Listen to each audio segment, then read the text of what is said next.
You know, the squat is such a powerful tool for staying strong and independent, especially as we get older. But what if the way you're squatting is actually holding you back, or even worse, putting you at risk? Well, today we're going to break it all down and transform your squat into a much safer and way more effective exercise. This quote from a specialist physio really hits home, doesn't it? So many of us, without even realizing it, have fallen into a squatting style that feels easier, but is secretly undermining our balance and our strength. So, how do we fix it? Simple. First, we're going to pinpoint exactly what that common mistake is and talk about the hidden dangers. Then, I'll walk you through a super simple 3-step method to build a truly stable and powerful squat. Ready? Let's dive in. All right, so the big problem we're talking about, it's what I call the arms out squat. It is incredibly common, and I'm willing to bet you've seen it, or hey, maybe even done it yourself without a second thought. You know the one I'm talking about, right? Sticking your arms straight out in front of you. It feels like it's helping you balance, but really, it's just a crutch. It stops you from falling backward by making your entire body lean forward, and that's where the trouble really begins. Now, leaning forward like that, it might not seem like a huge deal, right? But it actually creates this whole cascade of problems, and these are problems we really want to avoid, especially as we get older. There are 3 big problems with this. First off, that forward lean puts a ton of unnecessary stress right on your knees instead of your hips. Second, because your arms are doing all the balancing work, your body never actually learns how to stabilize itself. And third, it means you're not even working the muscles we want to strengthen, your glutes. So let's break this down. With that old arms out squat, your center of gravity gets thrown way out in front of you. That makes you unstable and sends all the pressure right into your knees. But with the stability squat, everything changes. Your center of gravity stays close, the work goes into your powerful hips and glutes where it belongs, and you build real, solid balance from the ground up. Okay, so we've seen the problem. Now for the good part, the solution. We're going to rebuild your squat from scratch, using what I call the stability first squat method.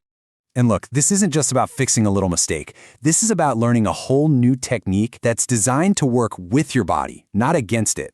It's a simple, game-changing process, and we're going to walk through it step by step. All right, step 1. This one directly tackles that fear of falling backward. Instead of using your arms to cheat, we're going to use a simple but really powerful tool, a counterweight. Holding a weight close to your chest, you'll often hear this called a goblet squat, does something amazing.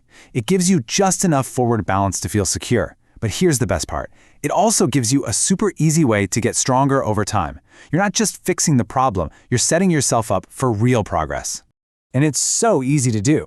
Just grab a small weight, hey, a bag of books, or even a big bottle of water works perfectly, and hug it tight against your chest. Keep your elbows tucked in, and then you just squat. See? That simple little change forces you to stay upright and stable. Okay, so we've got the upper body sorted. Now let's get down to the foundation, your feet. Seriously, almost everyone skips this part, but trust me, it's an absolute game changer. We're talking about something called the tripod foot. And all that means is you're creating a solid base by pressing your weight down through 3 specific spots: your big toe, your little toe, and your heel. Think of it like the 3 legs of a stool, super stable. So how do you do it? Come on, try this with me right now. Stand with your feet about shoulder width apart. Now actively push your big toe into the floor. Feel that? Good. Now do the same with your little toe. And finally, make sure you feel that weight in your heel. It might feel subtle, but that simple action creates an instant connection to the ground and stops that wobble you might feel at the bottom of a squat. Okay, on to the final piece of the puzzle. This step is so simple, but I see so many people get it wrong. It's all about what you do with your hips and chest before your knees even start to bend. This hip-back-chest-taw cue is what stops you from rounding over and putting all that stress on your lower back. It makes sure your spine stays safe and that your powerful hip muscles are the ones doing all the heavy lifting. Now, the order here is absolutely crucial. First, you start the whole movement by pushing your hips back. Just imagine you're reaching back to sit in a chair that's a little too far away. As you do that, push your chest out and keep your head up. Only then, after you've done those first 2 things, do you bend your knees and lower yourself down.